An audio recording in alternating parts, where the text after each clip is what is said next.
السلام عليكم ورحمة الله، أهلا وسهلا بكل متابعي القناة. حلقة جديدة عن أخبار الرياضة المصرية والعالمية.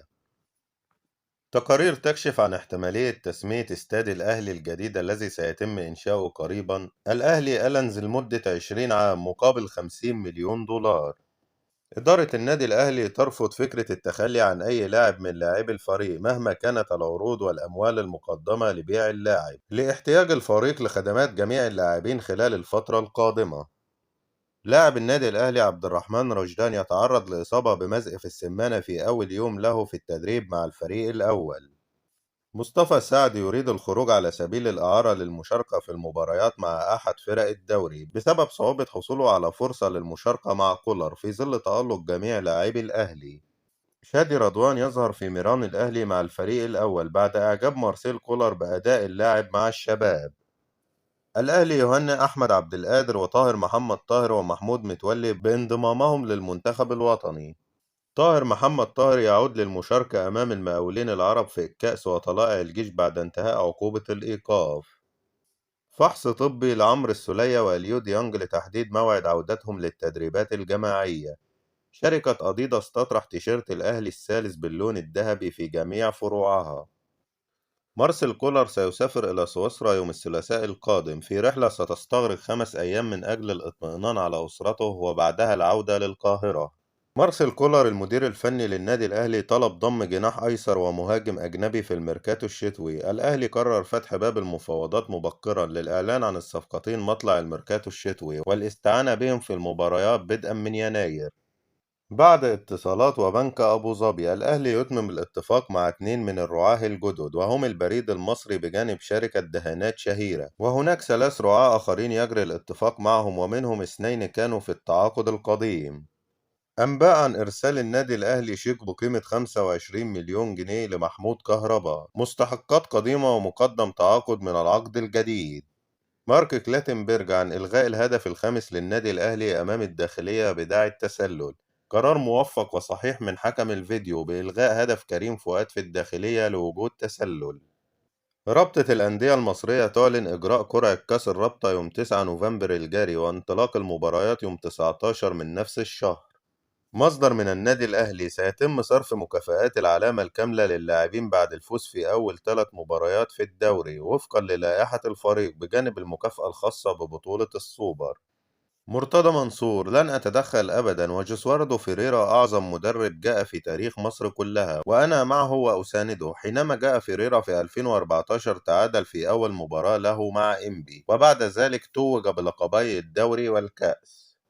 كلاتنبرج رئيس لجنة الحكام يوجه انتقاد عنيف للحكم محمد معروف بسبب عدم قيامه بطرد زكريا الوردي لاعب الزمالك خلال مباراة سيراميكا، وأبلغ معروف بأنه غير راضي عن أدائه في المباراة ولا يوجد مبرر لعدم طرد اللاعب بعد هذا التدخل. جوسوالدو فيريرا: الزمالك لم يفز بدوري أبطال أفريقيا منذ حوالي 20 عام، أعتقد أنه سيكون من الرائع العمل على تحقيق هذه البطولة القوية. رئيس نادي أسوان أسامة نبيه اتفق معنا على قيادة الفريق وحتى اختار الجهاز المعاون له، واتفق معنا على إنهاء بعض الإجراءات مع الزمالك، ثم اعتذر بعد ذلك عن تدريب الفريق لظروف خاصة. وإذا كان هناك اتفاق مع المدرب كنت سأتحدث مع مرتضى منصور رئيس الزمالك.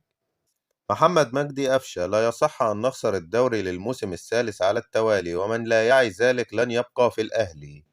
مجلس أبو ظبي يدرس إقامة مباراة السوبر المصري القادمة على ملعب محمد بن زايد.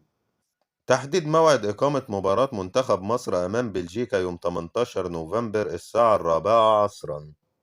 دعوة رسمية من الاتحاد القطري لكرة القدم إلى أحمد سليمان لحضور مباراة ومراسم افتتاح كأس العالم قطر 2022 يوم 20 نوفمبر الجاري.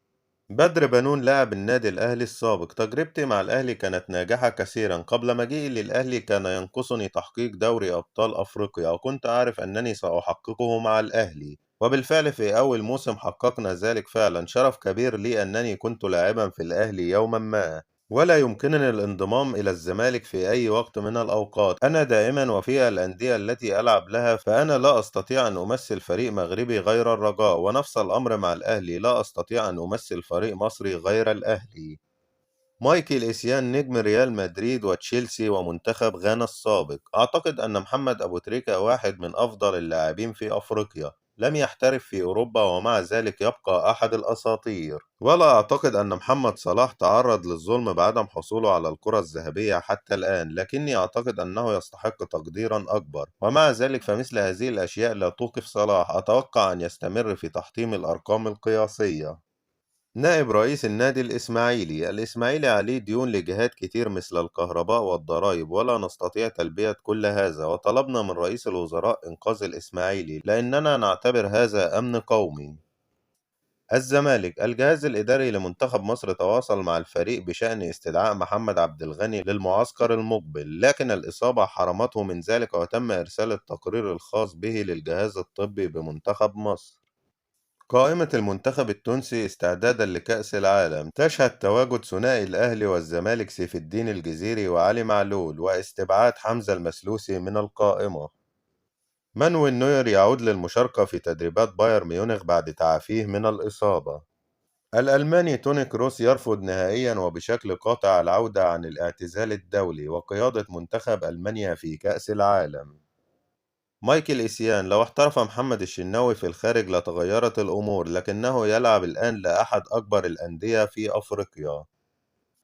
صلاح ريكو لاعب الزمالك السابق كان في مفاوضات مع الأهلي لما كنت في الشرطة، ووقعت مع علاء عبد الصادق ووعدوني لو ما حصلش نصيب وأنا وقعت للزمالك مش هيطلعوا العقود، وحصل فعلا وكان موقف محترم منهم. العقود ما ظهرتش خالص وكأنها ما كانتش موجودة من الأساس.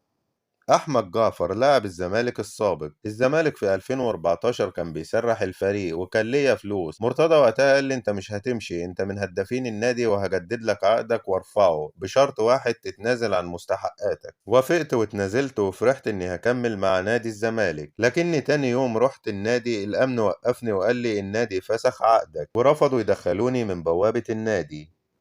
محمد النني، نحن بحاجة إلى وضع أرسنال في المكان الذي يستحقه بالفعل، هذا ما نلعب من أجله. نحن نعلم ما سنفعله لأننا نعلم الآن أننا نبحث عن الفوز بلقب الدوري الإنجليزي. نادي أستون فيلا الإنجليزي يريد ضم إيدن هازارد من ريال مدريد، والريال لا يمانع بشرط الحصول على قيمة مالية مناسبة. انتهت أخبارنا. اكتب لنا في التعليقات من وجهة نظرك إيه هي المراكز في النادي الأهلي اللي فعلا محتاج يكون فيها إضافة وصفقات قوية خلال الميركاتو الشتوي. لو لسه ما اشتركتش في القناة اشترك دلوقتي وفعل زرار الجرس علشان يوصلك كل أخبارنا الجديدة. ادعم الفيديو بلايك، والسلام عليكم ورحمة الله.